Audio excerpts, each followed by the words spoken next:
আসসালামু আলাইকুম ওয়া রাহমাতুল্লাহি ওয়া বারাকাতুহু। ঠিক যে সময় থেকে আমি নিজেকে একজন প্র্যাকটিসিং মুসলিম বলতে পারি, তখন থেকে আমি চেষ্টা করেছি এবং এখনও আমি চেষ্টা করছি ছোট ছোট আমল আমার প্রতিদিনের তালিকায় অন্তর্ভুক্ত করবার জন্য, এবং এগুলো যেন আমি কখনো ছেড়ে না দেই যে আজকে করলাম কালকে করব না, এমনটা না। আমি আসলে প্রতিদিনের তালিকায় বা প্রত্যেক সপ্তাহের তালিকায় এটা রাখতে চাই। তো তেমনই একটা আমল হলো সূরাতুল কাহাফ। আবু দারদা রাদিয়াল্লাহু আনহু থেকে বর্ণিত, রাসূলুল্লাহ সাল্লাল্লাহু আলাইহি ওয়াসাল্লাম বলেছেন, সূরা কাহাফের প্রথম 10 আয়াত মুখস্থ করলে এটি দাজ্জালের বিরুদ্ধে ঢাল হয়ে থাকবে, অর্থাৎ দাজ্জালের ফিতনা, দাজ্জালের পরীক্ষা অথবা স্বয়ং দাজ্জাল ও ভণ্ড মাসিহি থেকে সুরক্ষিত করবে আপনাকে।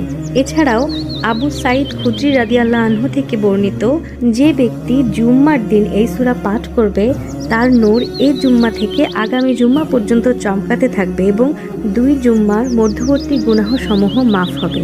নিয়মিত জুম্মার দিনে সূরা কাহাফ পাঠ করলে তার জন্য কিয়ামতের দিন এমন একটি নূর হবে যা তার অবস্থানের জায়গা থেকে মক্কা পর্যন্ত আলো করে দিবে। সুবহানাল্লাহ।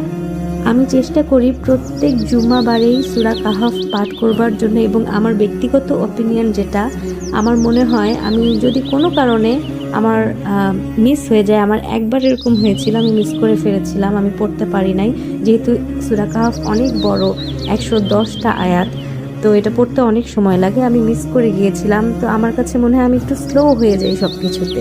সূরা কাহাফ পড়লে আমি অনেক বেশি এনার্জেটিক থাকি। ইনশাআল্লাহ আমরা সবাই চেষ্টা করব প্রত্যেক জুম্মাবারে সূরাতুল কাহাফ অবশ্যই পাঠ করবার জন্য।